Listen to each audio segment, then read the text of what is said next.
반갑습니다. 자, 우리가 이 불교에서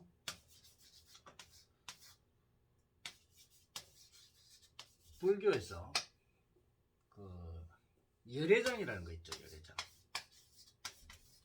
열애장.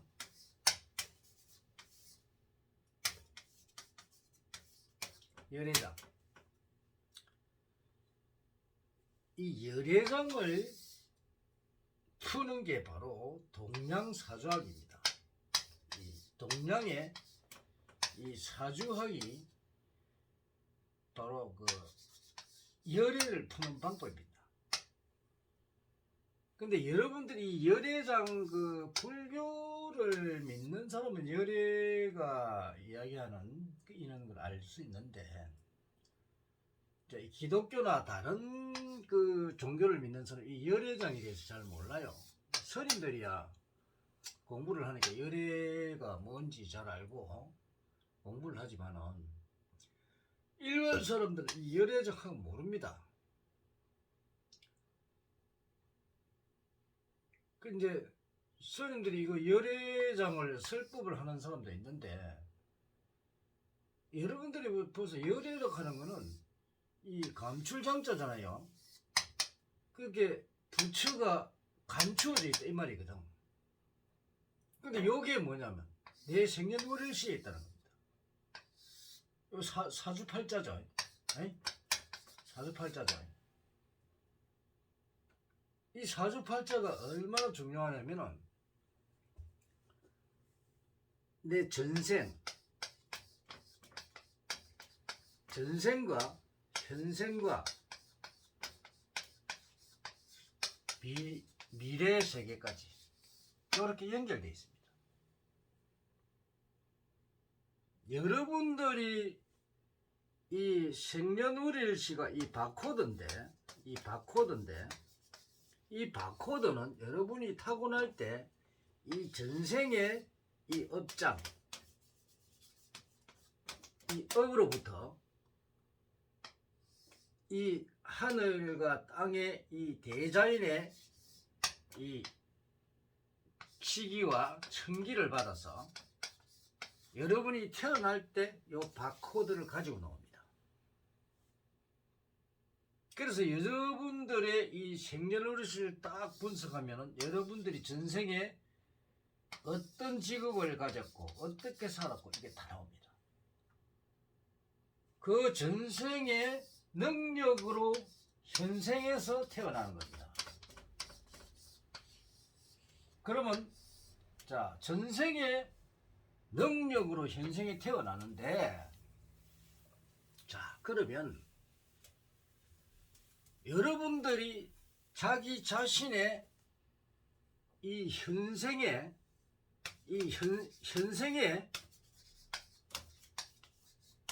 자기 능력을 아느냐?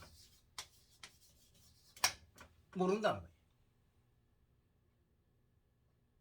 내가 전생으로부터 이 현생에 태어나서 능력을 받아 나왔는데 내 이 능력을 내가 자기 자신이 모른다는 겁니다.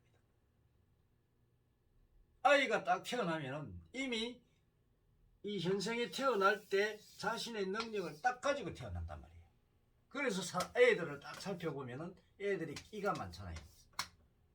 그죠? 끼가 많은 애들은 분명히 전생에 뭔가를 자기 했던 걸 한다는 거예요.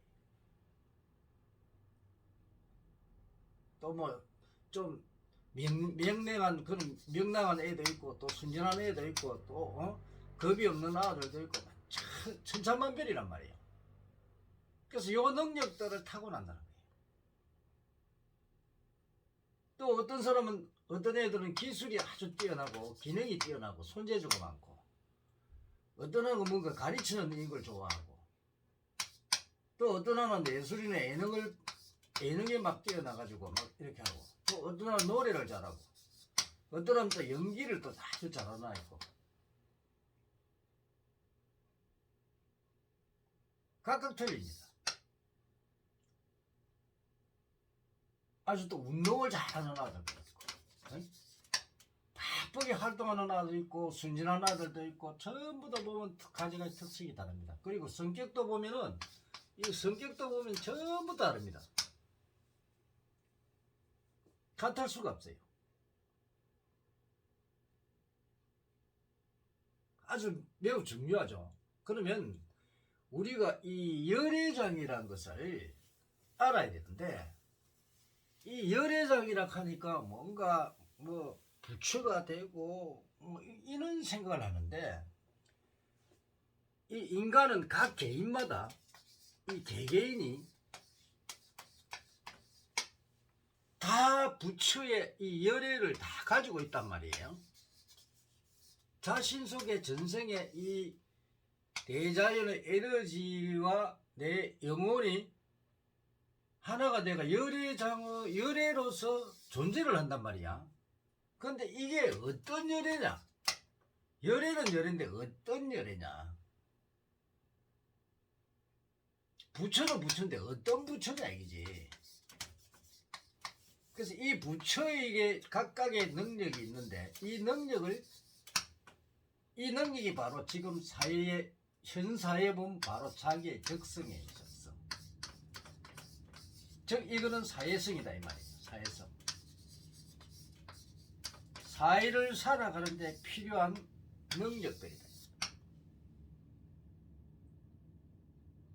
그래서 이거를 찾아야 되는데, 지금 우리나라 동양 이 사주학은 이 이제 명리가 보통 우리나라에 주잖아요. 명리는 사주를 풀 수가 없습니다.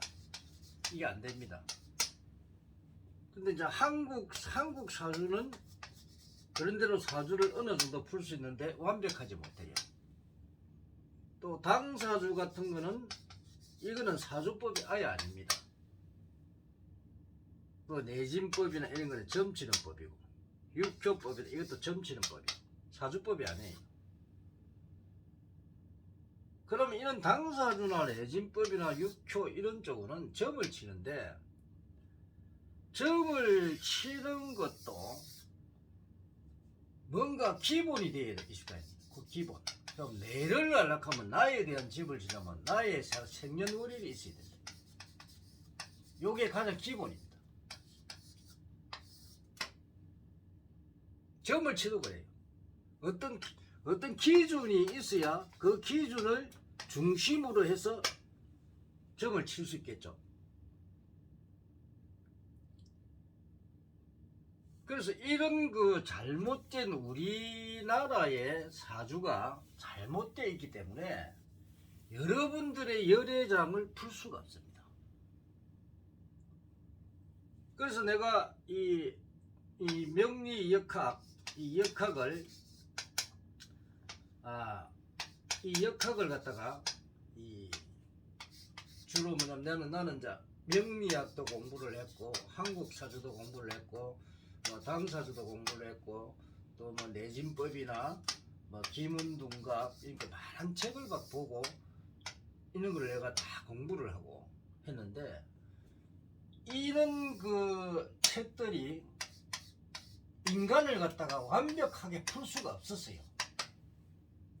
그래서 내가 고생을 하다가 과연 이런 학문 외에 진짜 인간을 완전히 분석할 수 있는 학문이 없을까? 응? 그래서 연구를 시작했어요. 거의 99%는 맞아야 돼. 인간을 풀 때는 완벽하게 풀어줘야 된다. 그래서 이제 기초를 다시 습득하고, 자, 일단 이걸 만드는데 과학적이냐, 그 다음에 두 번째는 합리적이냐, 그 다음에 세 번째는 논리적이냐, 그 다음에 이제 네 번째는 현실적으로 맞겠느냐. 현실적으로 맞아야 됩니다. 현실이야 맞으면 안 되죠, 그죠? 현실적이냐. 그 다음에 다섯 번째는 실제 사용할 수 있나, 실정적이냐.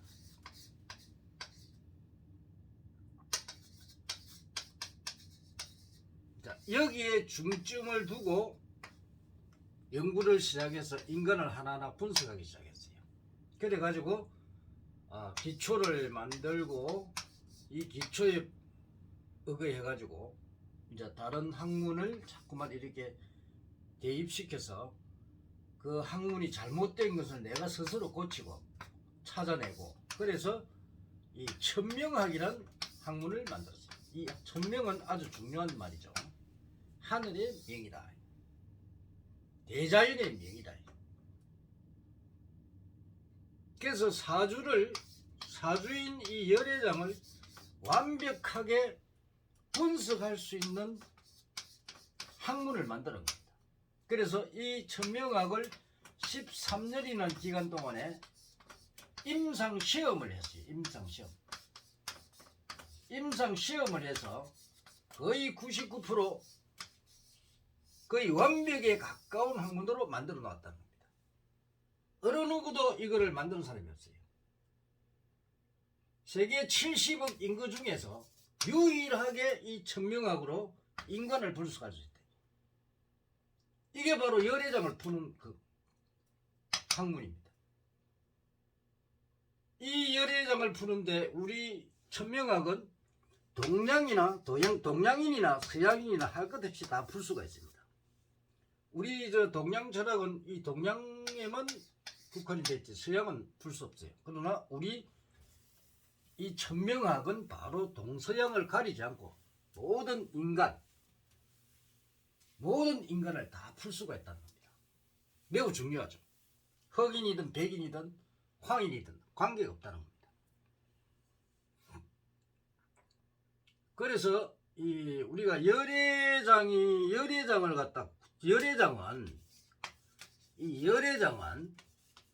곧 여러분들이 가지고 있는 이 사주 속에 있는데, 이 동양 철학이 잘못된 학문이 돼가지고 이걸 전부 엉터리로 엉터리로 푸는 거예요. 엉터리 학문이야. 이게 문제죠. 그러니까 우리 명리학 이런 거 이제 명리가 주로 우리 동양에 아주 유명해가지고 학교에서도 가르치죠. 근데 이 명리는 70%밖에 안 맞습니다. 요거 70%도 가장 뛰어난 사람입니다. 이 사람들이 교수고 박사라니요. 70%짜리가 교수고 박사면은 100%짜리는 어떻게 돼야 되겠어요? 이 교수 위에 있잖아. 박사들보다 더 뛰어난 박사. 그 위에 박사 위에 뭡니까? 하나님이요?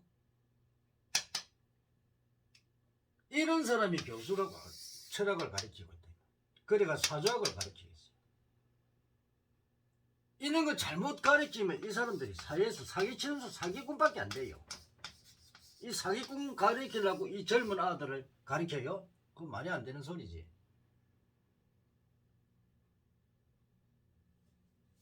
즉 인간을 교육하고 지도하는 목회자들은 인간을 제대로 성숙시켜서 이 사회의 악을 제거하고 인간이 이 세상에서 행복하게 살 수 있는 길을 열어주는 사람들입니다. 그런데 이런 악을 제거하지 못하고 오히려 이 악을 조장하고 악을 만드는 역할을 한다면 그 사람이 과연 이 사람을 가르치고 지도할 수 있는 능력이 있느냐. 이걸 위해서 공부를 해서 한다. 그 말이 안 되잖아요. 그죠? 그래서 우리는 이런 잘못된 거, 지금은 왜 워낙에 복잡다단한데 지금은 이 세상이 요지경이야, 요지경. 얼마 사람 믿을 수 없는 세상이 돼버렸다. 이 요지경 세상이 돼버렸다.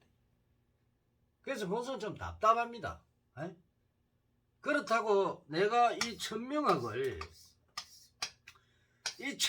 아무나 가르칠 수도 없어요. 이 하늘의 명을